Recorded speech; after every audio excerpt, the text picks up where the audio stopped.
Hello and welcome back, friends. Welcome to another video from Shomu's Biology. And in this video we want to talk about the coronavirus vaccine update. Regarding the coronavirus vaccine, how many days to go, how many days we need to wait to get a vaccine, and about the different aspects of the vaccine development, how we are going to develop that. We have already made a video in Hindi version and I've got tons of requests to make it in an English version, so I'm making it in English version this time.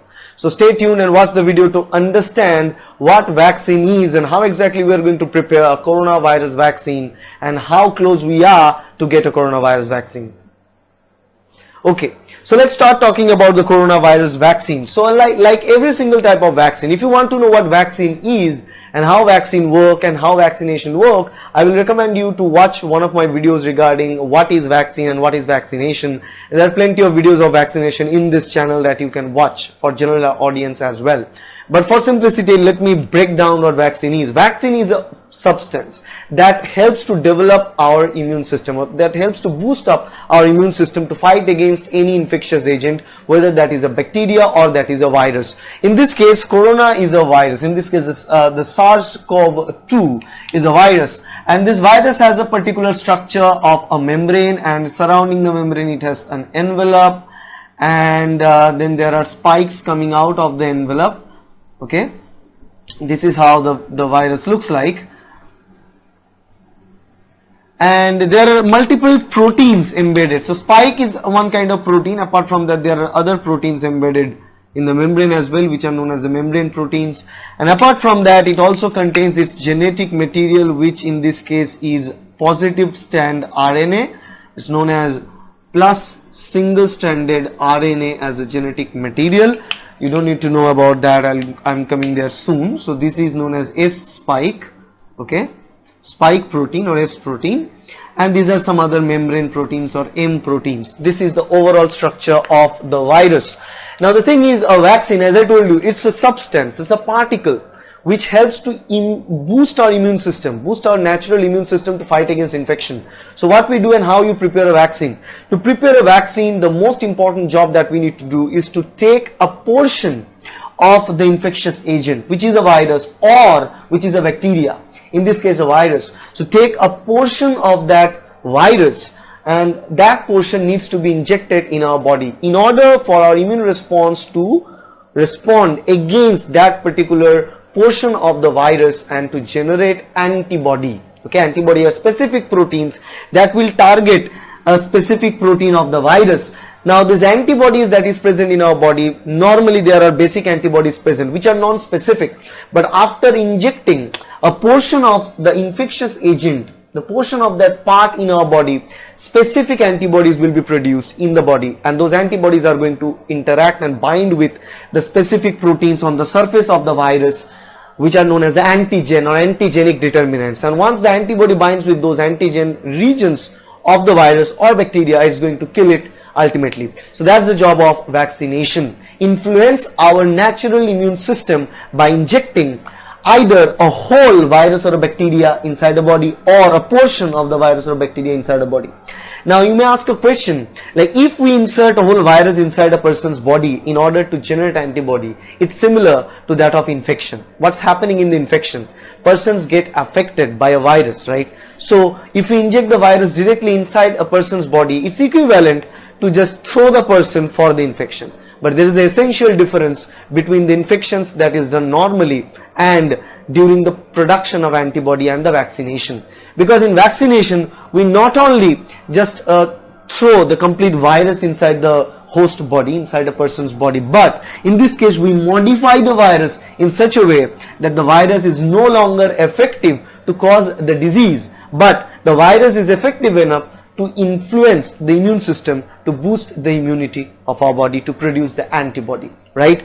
So the virus normally has two properties. Remember, let me write it here. It has two properties. One, it can cause disease, manifestation of disease, different symptoms, and second thing, it acts as a immunogen. It has an immunogenic property that helps to boost production of antibodies. These are the two properties that are normally present in this virus. But what we do in the vaccination, if we use the total virus as a vaccine, in that case we should release the disease causing property, we should remove the disease causing property of the virus and only keep the immunogenic property of the virus, so that the virus once inserted, which is in inactive form, cannot cause any disease in the host but can influence its immunity to produce specific antibody that can bind with specific region, in this case let's say the spike protein, and it can destroy the virus, kill the virus at the end. This is the idea behind vaccination for many kind of vaccination that we know. But now, as I told you, there are two ways that we can do that. One way is a subunit vaccine, where we take a portion of this virus particle, any kind of protein we can take, particularly the protein which is very sensitive, which influence the immune system much. So much more immunogenic region, for example the spike protein or the envelope regions or the membrane protein, any of this protein. So if we take any of those portions of the virus and inject it inside to develop the immune system and to produce the antibody, we call it as a subunit vaccine. Other than that, we can produce a live attenuated vaccine. What is a live attenuated vaccine? It's taking the live virus but attenuated form, which we can also call it live killed vaccine. I can say, I mean not live attenuated, or we can also use slash, I can write it killed form of killed vaccine, which is very rare though, where we kill this virus but the proteins that present there still has the property to generate to influence our immunity to generate antibody. That we can do. Otherwise we simply inactivate the effect or disease causing property of the virus by treating this virus with some chemical factors or something that will destroy the disease generation property but only keep the immunogenic property. Apart from that, we can also use so these are the two type, and the third thing is the nucleic acid vaccine that can be done. The nucleic acid vaccine is either we take the nucleic acid of the virus, that is DNA or RNA. In this case it's positive single-stranded RNA that is present inside the virus. So normally virus, bacteria, eukaryotes like us, everybody has a genetic material. It can be DNA or RNA. In our case it's DNA. In the virus, coronavirus, SARS-CoV-2, it's RNA. So what we do here is that we can take a portion of this RNA of this virus, and that can be also used to generate immune system, to generate antibody against this virus by taking them. But the use of nucleic acid to produce a vaccine is less effective most of the time. So generally we rely on the subunit vaccine or live attenuated or killed version of the vaccine, whether we take a complete virus and inject it, or we take a fraction of the virus, a portion of the virus, inject it inside the body to develop the vaccine. So this is the idea of coronavirus vaccine. This is the approach that we are using. Okay, there are many different labs that are doing this work, 40-50 different labs around. I mean, only in the US there are 20-30 different labs are doing. Throughout the globe there are even more labs are involved. I don't know exact figures, so I'm not going to talk about that. In India also the vaccination process has started. There are institutes like National Institute of Immunology as well as National Institute of Virology, NII, NIV. They are also working with this vaccination process.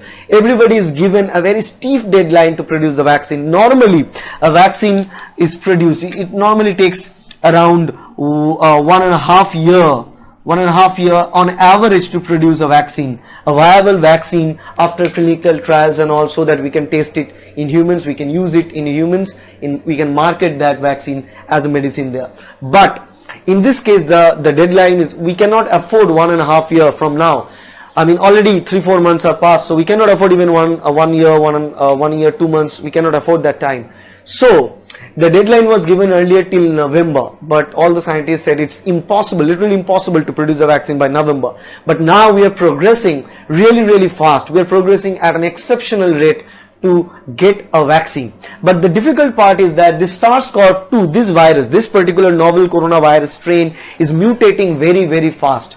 It's very difficult to produce a vaccine for a virus which mutates very fast. What is this mutation? Mutation means any kind of change in this genetic material. So if there is any change in this genetic material, there will be change in the total structure of the virus. There will be change in the proteins that is present on the surface. Now, how our immune system recognizes this virus? Based on the proteins that are present on the surface of the virus, based on these receptor proteins. Now, once we develop a vaccine based on a particular protein that is present in this virus. We take the snapshot, we build a vaccine, and next time if the virus gets a mutation and if the surface proteins are altered, if the surface proteins are changed, then in the next time when the same virus attacks, that earlier vaccine will be worthless. It will not do any work. That is why it's taking so much time to produce a vaccine, because this virus is mutating in a very, very vigorous and fast rate. So keeping that in mind, the CDC is providing the guidelines, and the WHO has a plan to build not only one type of vaccine but building 2-3 different types of vaccines altogether that can all work in combination mode sometimes. So we'll try that in the animals, we try that in humans, but WHO is also been talking about skipping the animal trials and directly giving to the humans, so that we can cut the time to 3 to 4 months shorter, and we can even reach faster to marketize this vaccine, so that everybody can be given with the vaccine. So that is the idea right now. It's going on, but it's mutating very fast. That's a big challenge to produce vaccine against it, but still we're trying it, and you can expect a vaccine by the start of the next year. And meanwhile, there are different drugs, treatments are also being approved. Some of them are not approved, but still they're trying. So everybody is trying their best to control this virus, to contain this virus. But vaccine is the only last way to prevent this virus, because vaccine is something that can protect those who already have the infection, and that can protect those who has not incurred an infection, right? So that's the idea of the vaccine. If you like this video about the coronavirus vaccine, please hit the like button, share this video with your friends and colleagues, and definitely subscribe to this channel to get more and more videos regarding the coronavirus, as well as regarding every single concept of biological subject. I mean literally every single topic, every single subject is discussed in this particular channel. Okay, so that's for it today, and watch in the next video regarding how to protect yourself against coronavirus in this particular time. So that's it for today. Bye.